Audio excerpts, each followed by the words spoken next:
Through the Mayhem, the Silently podcast series, bringing marketing industry leaders together to discuss the ever-shifting media landscape. Learn about the ins and outs of real-time marketing, influencers, data privacy, technology, and so much more. All from industry experts with real experience, giving you the real answers. Now, let's break through the mayhem.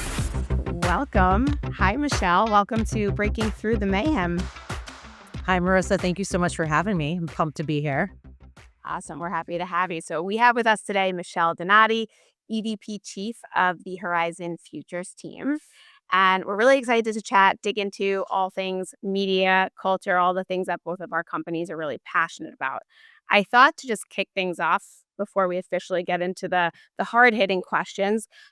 You agreed to be a good sport with us here today and play along with a little bit of a quiz. We had talked about, we want to get to know you a little bit better, but also get in the winter spirit. So here's how we're going to do that. We're going to ask you a few questions throughout the time that we have here together about your favorite movies. And at the end, it's going to reveal to us with perfect precision, I'm sure, your favorite winter activity. It'll tell us a little bit more about you. We'll get to know you a little bit through how you plan to spend some of these cold days coming up. Does that sound good? Oh, that sounds fabulous. I love it. All right, perfect. So we're going to kick it off with a question, and then we'll get into some of the other stuff that we definitely want to talk about today. From this list, pick your favorite movie. Beauty and the Beast, Encanto, Peter Pan, and The Lion King. Oh, this is so hard. I'm going to say Peter Pan. Is it hard because you love them all? It's a class. I do love them all. I love Beauty and the Beast. Belle, she's into book. I love to read, so I totally relate to her. But I would have to go with Peter Pan just because it's so whimsical and so fun. And just I've always been a fan of Peter Pan. Perfect. All right, great. Question number 1 in the books. Right, so let's get into the media side of things, okay? And we're going to kick it off, get right into it. It's right there in the name. Does the Horizon Futures team have a crystal ball? I certainly wish we did. That would make our jobs a lot easier. No, unfortunately, we don't. As much as we are focused on being Horizon's strategic foresight group and really trying to project what's going to happen in the future so our clients can stay ahead of that, there's no, simple formula for it. There's no silver bullet or crystal ball, if you will, that'll really get us there. It's a combination of, looking into a lot of different signals that we get from the data that we work with in order to really project those potential futures so our clients can be prepared for them. And not react to them. We want them to be ahead of the game.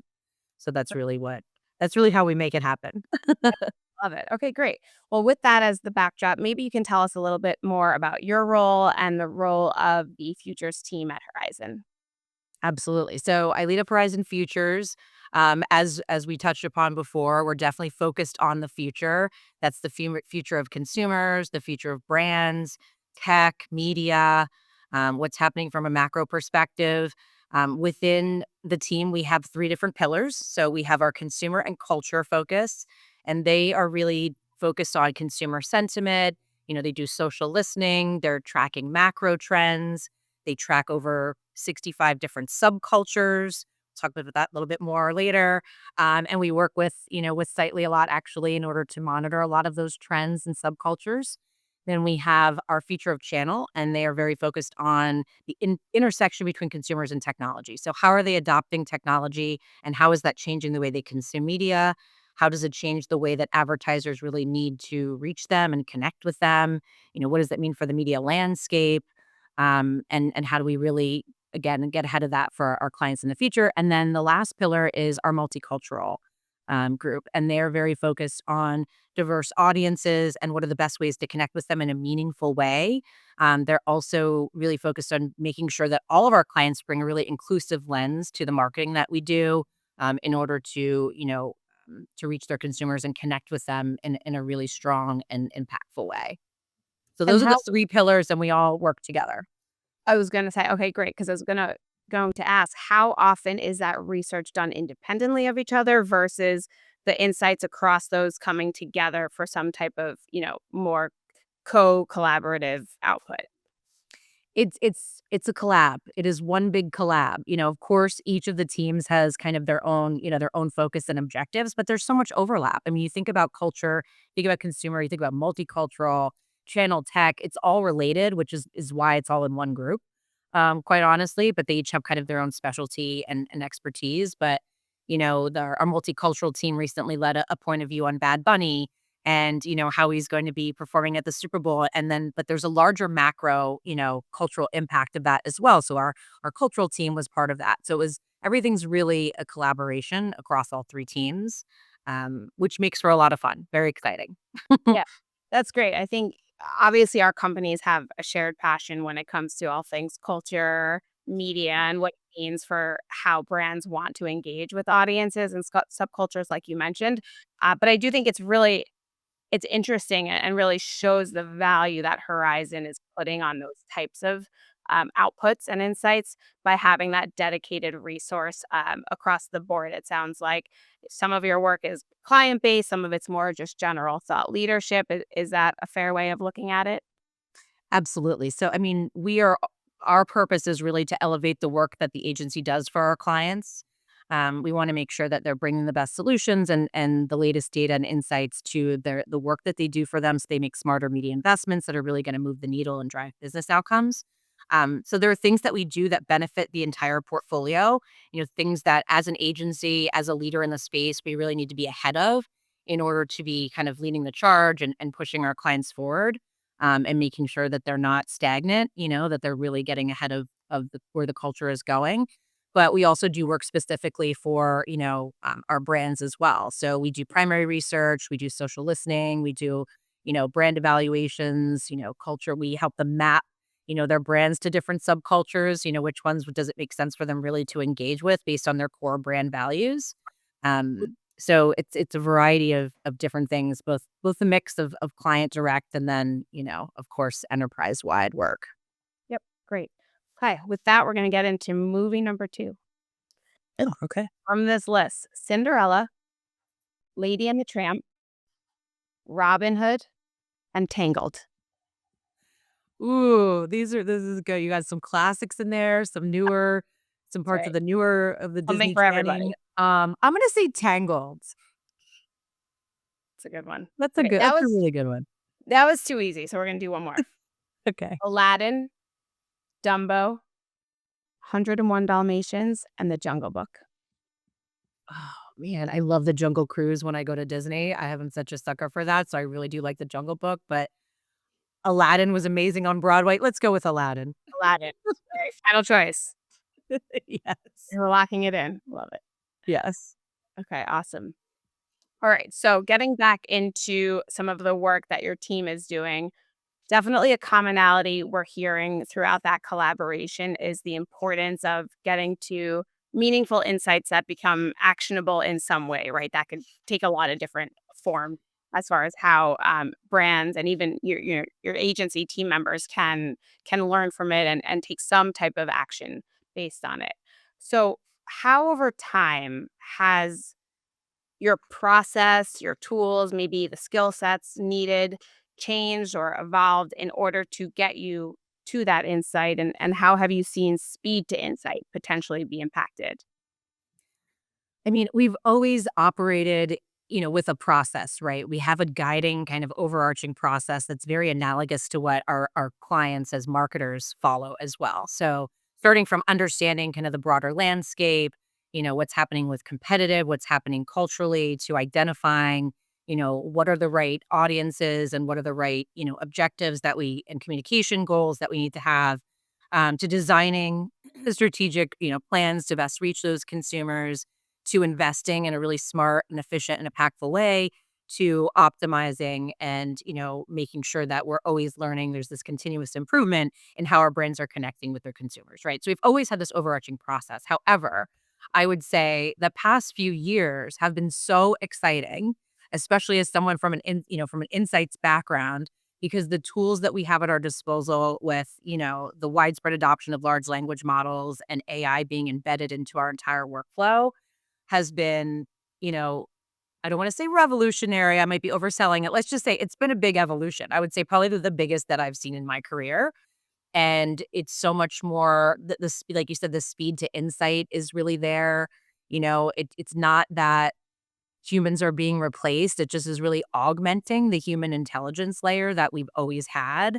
But it has been a little bit of a mindset shift, I think, for some folks to be a little bit more open-minded in the way that they work with these tools. I think, people are used to kind of going into a tool or a platform and pulling some data and having a very repeatable result. And when you're working with kind of chat-based tools, and it's much more of an open mindset. It's like working with a human, right? So it's like how you ask the Conversation. question is Yep. important. It's not just Yep. picking specs. It's like you're engaging with a person. So that's been a big shift for, I think, a lot of people that have been in this industry for a minute, like I have, where they've had to really open their minds to a different way of working and a different way of engaging with data, gathering data, mining data, and really pulling out the insights and manifesting it as well, Yep. you know? So I find myself saying please sometimes in my prompts. I don't know about how you want to be It rude. can't hurt, right? Can't hurt the manners. Exactly, but it is really interesting, right? Like that back and forth engagement, and it's not just that first time getting that answer. It is kind of a process, like you said. That's probably a good segue to recent announcement from Horizon Media. Very exciting. I'm going to cue it up and tee up with a little. I don't know if it's the official tagline, but I'm into it, so I'm going to go with it, and I think you'll know exactly what I'm talking about here, and then you can give us some more background. Open beats closed. Yes. So we've recently launched Horizon OS, which is really our open ecosystem that we're working with for our clients every day. The tagline, I don't know if that is the official tagline either, but let's just go with open beats closed. As someone who is responsible for insights and really focused on innovation at the agency, having this open ecosystem is very liberating. It means that, we're not beholden to one, tech provider or one partner that's going to really drive and be the entire engine for everything we do. Having this open ecosystem means we're going to use the best in class resources that we can in order to keep driving our clients forward. You think about Google. I'm not going to out Google, so let's leverage all the different tech that's out there in order to really bring the best solutions to our clients. So there's a few pillars within that. We start with Glue, which is our AI native, chat based large data platform. That's really the foundation. That's where we access our Blue IDs, our 250 million individuals. We've got a number of third-party data integrations in there. And we have Agent Q, which is really more of an internal tool. It's a place where I can do a lot of innovation. It's a little bit of a playground for our team when it comes to manifesting insights and creating agents that drive experiences for brands. And then we have, the human intelligence layer, which we're all a part of, right? Which is like the human in the loop of that innovation. It's not just rely on the tech and the tech will take care of everything. No, the human is still a very core component, which is why we say it's one of the three pillars of the Horizon OS. And then an offshoot of that, which you're very familiar with, are the Horizon OS labs. So this is an innovation playground. It's for our clients. We're bringing them in under the hood while we test and learn and try out new technologies in order to find out who are the right partners that we want to work with, from everything from insights gathering and cultural intelligence, which is kind of where I'm focused, to creative design, creative optimization, plan, media partner selection, all the way back to identity resolution. Who are the right partners that we should be experimenting with in order to improve all the different parts of that kind of 5-step strategic process that I outlined before. Yeah, that's a really cool part, right? Horizon OS Labs, like you mentioned, bringing in the best in class partners. I think for a few reasons, it makes a lot of sense and is really smart, right? We know that there's that old question of build, buy, or partner, right? And it's Horizon has so much expertise in so many different places, but to try to build every single thing, right? You're going to take away from somewhere. But by partnering and creating this open ecosystem, you really are letting all the best technologies, partners come together in a way that makes the human layer as effective as possible in the work that your team is doing and that others are doing at Horizon, to have access to all of this in one place kind of elevates everybody, right? And the work that your company can do across the board. Absolutely. I mean, the build, buy, or partner, I mean, I think it's such a smart way to go about, innovation specifically, because it's like, just because you can build it doesn't mean you should, right? And I think there's historically been this perception in the industry that, everything has to be proprietary and bespoke and, created by the agency. But then like, but that doesn't necessarily make sense from, an investment perspective and also just from a speed perspective, right? It takes time to build these things. I mean, we built Blue from the ground up, right? So like we've done that. We've built, we know we can build. But if there are other places where we want to move, a little bit faster, or there's other people that already have tech that we can leverage to do the things that we want to do in these other areas, why not, work with them? So it's really been, I think, a refreshing perspective to have at the agency to, adopt this kind of mindset when it comes to, innovation with different partners. Do you think this labs, offshoot, like you mentioned, is going to change the way some clients potentially uh, approach innovation, right? It almost feels like there's an environment created that's a little bit de-risked, right? A little bit pressure tested already for clients who maybe don't want to always be first to kind of cannonball in, but they still want to be future thinking, progressive, and making innovations on the way. They plan, activate, optimize, but they need a place to do it that feels a little bit like, not that their path is totally plotted, but it's not completely uncharted territory either. Somewhere in the middle, maybe. Right. I mean, when we started this process, we're sending out RFIs to hundreds of technology providers. I mean, can you imagine if every single one of our clients was trying to manage that process? It's too much, right?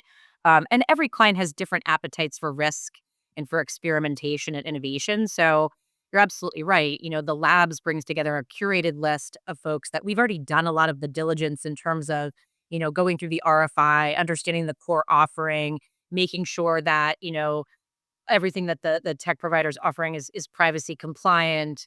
Like we've gone through all of that. We put them through their paces, and we're just bringing forth what we think are kind of the, again, best in class partners in all these different areas. And the great thing with like this continuation of the labs is, it provides this runway for different areas of exploration with the different sessions. So, we could be very focused on, creative optimization, in one round, or we can, make sure that we're touching on every single part of our process, with each lab. So depending upon our clients' needs and their interests, we can really focus, what we're doing at the labs, and then also, demonstrate leadership as an agency and making sure we're pushing them in the right direction through the labs. So it is, there's definitely a benefit. One of the things that I think, from all my work over the course of my career with new business is, clients, they want to benefit from the agency knowledge that they have from working across the portfolio too, right? So it's like, what has this brand done that maybe this brand hasn't done yet that we can help connect them through the labs, and they can understand, oh, this, client A is a little bit further when it comes to experimentation in this area than client B is, but client B, has excelled in a different area. So the labs also creates, a forum for them, for the clients to come together and learn from one another as well. Yeah, that's great. A little bit of a different way of thinking, right? When we talk about collaboration at the agency, that's a cool element to be bringing in for sure. Great. Well, I think we worked hard, so I think we're ready for another. Big question. I think that was great. All right, you ready? Yes. Fancy, Frozen. Oh, oh. Okay, this is gonna be a hard one. Pinocchio and the Little Mermaid. Oh, this is I didn't realize how much of a Disney buff I guess I am until this quiz, because I'm like, "Oh, that's really good too." See, we're both learning about you, I guess. Really? I know, I'm like, now I know what I'm doing tonight, I'm gonna be watching some of these movies. Frozen will always hold a special place in my heart. At the core, it's 2 sisters, I have a sister. When my niece was very young, it was when that movie came out, and she was, like many little girls and boys, was, like, very into the Elsa and the Anna of everything, so I'm gonna go with Frozen. Yeah, nostalgic because I must have a niece a similar age, and that was a favorite for sure. Uh, Yes. all right, one more before we get to our next question. Alice in Wonderland, Elemental, Mulan, The Emperor's New Groove. Okay, I'm torn. I love Alice in Wonderland because it was just so, I mean, it's a great book and it was such a wild movie. But Mulan is such a strong female character. She's such a badass. Like, I gotta go with Mulan. I don't even think I was giving you a choice at that point after that description. Like, I'm in it with you. It's definitely the one that we're going with. I can't wait to see what this is gonna tell all of us about me at the end of this quiz. It's gonna be worth the wait, Michelle. Okay, so we just talked about some of the recent developments with Horizon OS, some of the work that you guys are doing, the tech partners, and how that's all coming together. We're definitely really excited, like you said, at Siley to be part of that and bringing our cultural intelligence layer to a lot of the work that you guys are doing and bringing all those partnerships into one place is very, very cool to see. How do you think that's going to evolve some of the work that your team does, right? What are the maybe spaces in the media landscape that you're excited about? Maybe you've already explored, but this is going to let you kind of dig in even further and move even faster when it comes to developing new insights around some of the places that media is shifting. Absolutely. I talked about speed to insight a little bit earlier. And I think that's a place where Sightly can really help us because from our cultural intelligence perspective, we're tracking macro trends. We've mapped over 65 different subcultures. A lot of that is a very manual process, right? You're gathering signals from different places and you're saying, hey, all these things together, there's a pattern here. It makes sense. It's leading me down a path of something, right? Oh, these low salt gamers is an emerging subculture, for example. You know, a tool like Sightly and, with your brand mentality platform really helps us gather those signals in a much more automated way and even identify signals that maybe were not on our radar to help us identify new subcultures and new trends. So part of it is that speed to insight. I think being able to scale a lot of the work that we're doing is something that is really exciting because, again, with when you're focused on cultural intelligence, there's a lot of work that has to be done and a lot of judgment. It's a lot of art and science, right? So the more we can use technology to kind of get us a little step ahead and to speed things up, that means that we can scale this intelligence across for a lot more a lot more brands, right? So we can go deeper into different categories and different brands. So that's very exciting. In the media industry, we got a lot of like really exciting things coming up. We had the recent announcement of the Oscars going to YouTube. We've got an Olympics coming up. We've got World Cup coming up next year. We've got Bad Bunny performing at the Super Bowl. I mean, live events are, I think one of the last remaining kind of cultural tentpoles. We've done a lot of work. We have clients who invest very heavily into live events because it's a great way to reach a lot of people and be part of, the cultural zeitgeist.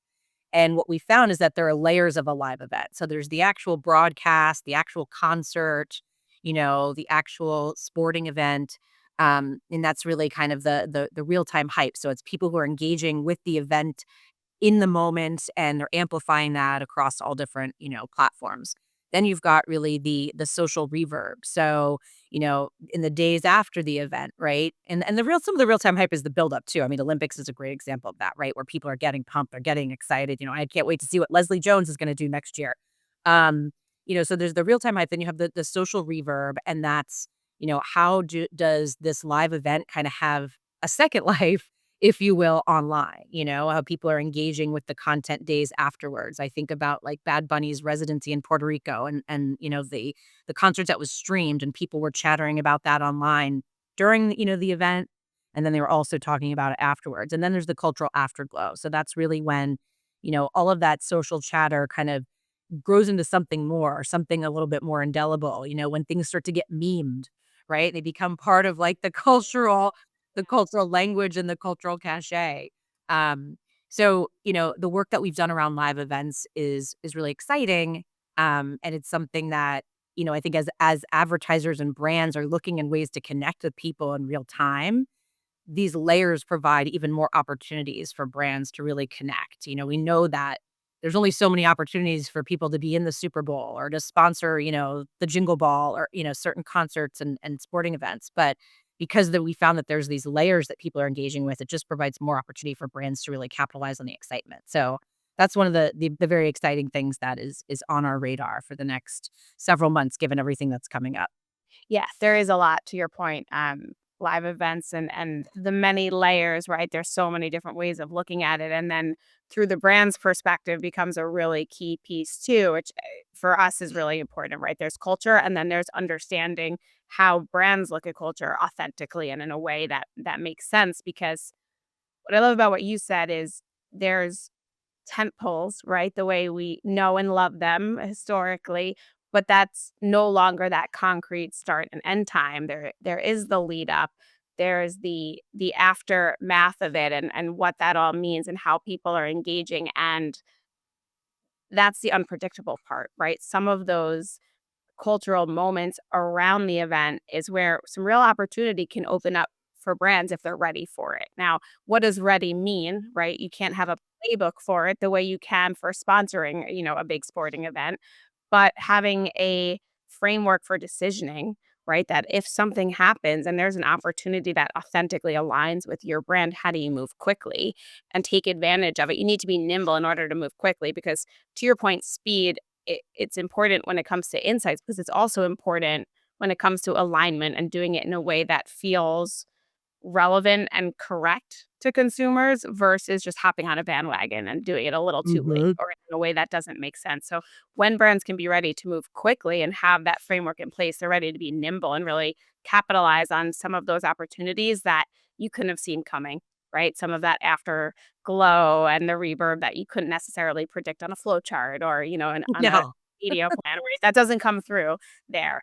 But I agree because, so much of our focus too is being ready to understand the moments as they unfold around, those tent poles and being able to activate and move quickly and make smart decisions when it happens. So that work is really interesting. I'm curious to see how it will continue to evolve through the work that you guys are doing with Horizon OS and through the additional insights. I know the work that you did, I think it was called Redefining Live. Is that Yes. the kind of the but I saw Mhm. that come out as a little bit of a series, so I'm curious to see how that will continue to evolve because it is a really interesting space, especially heading into the next few months. It is, and, like I said, we have a lot of clients that are investing in this space, but even if you think about, like, our offerings as an agency with, like, Blue Hour and our whole creator offering, and you think about, HS&E, which is, Horizon Sports and Entertainment, it's relevant across the portfolio. Everyone's trying to capitalize on the excitement of these, live events.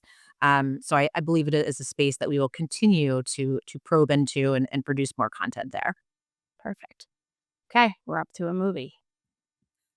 Coco, Lilo and Stitch, Raya and the Last Dragon, Tarzan. Ooh. I'm gonna go with Coco. Those are all really good. Disney's got some great stuff. No. Coco? Coco for sure. Okay, perfect. One more then. Cars, Hercules, Pocahontas, The Hunchback of Notre Dame. There is a right answer in my household to this one. I won't hold it against you, but there is a right answer. Oh, no, now I feel the pressure again. I'm gonna say I'm gonna s I'm gonna say Pocahontas. Okay, I like it. Although I really like Hercules too. I like all of them. I mean, Hercules is great, the whole Greek mythology thing, but, like, Pocahontas, again, love a strong female lead. Love it. Pocahontas. Okay, and it's so funny you mentioned. I was going to say the announcement of Oscars moving to YouTube, right, in 2029. Does that speak to the new definition of live events or changes as a whole that are happening? Does it turn out that you do, in fact, have a crystal ball at the Horizon Futures team and you saw that one coming, right, with the work that you're doing around a live events? Do you see that tipping over and seeing more of that type of evolution in the space or any other type of evolution that you think is coming that we should all have our radars up for? It's so funny because it seems like we in the media industry, we have this cycle of like where we innovate, there'll be a disruptor, right? There's the streamers, right? Where the disruptors that came out and they were offering people these different types of experiences, an alternative to broadcast and cable and everything. And then the more that time goes on and the more that, we need to evolve their business models, they start to behave a little bit more like the broadcast networks and the linear, like the linear options that are out there. So, I mean, you saw it with Prime and Thursday Night Football. We've seen it with Netflix and WWE. Like, all these streamers are getting into these spaces because they realize that like there is a really strong value to engaging with people in the moment. I mean, there's so many brands that are very focused on specific sales windows, right? Whether it's retail or even consumer packaged goods, they have certain seasons and certain weekends that they really need to drive. So a live event is a really great way for them to connect with folks and to make that happen, to get their message out there. So it's not really surprising to see that, the streamers are now kind of moving into more of this, live space, because the excitement around that is not going away. We may say that mainstream doesn't exist, like mainstream culture, because there's been kind of this fragmentation and interest, but it's the tent poles still exist. It's just the way people engage with them are different, right? So like they're just, they're adapting to the way people are consuming the content and where people want it. And, this YouTube development is, just the latest kind of example of that. So not surprised. Definitely not surprised. That's interesting. A little bit of a what's old is new again, but sort of Mhm. a twist kind of Look at thing. the bundling that's happening, right? And the mergers and acquisitions that have been True. happening in the space. Like, Yeah.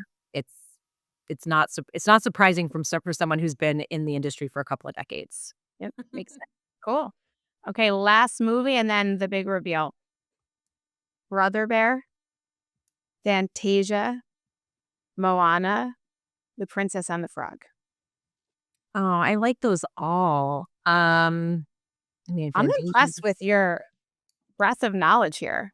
Well, Of I all don't know the first one. I'll be honest. I don't know Brother Bear. I'd like The Princess and the Frog. It's New Orleans based. I went to college in New Orleans. That was a great one.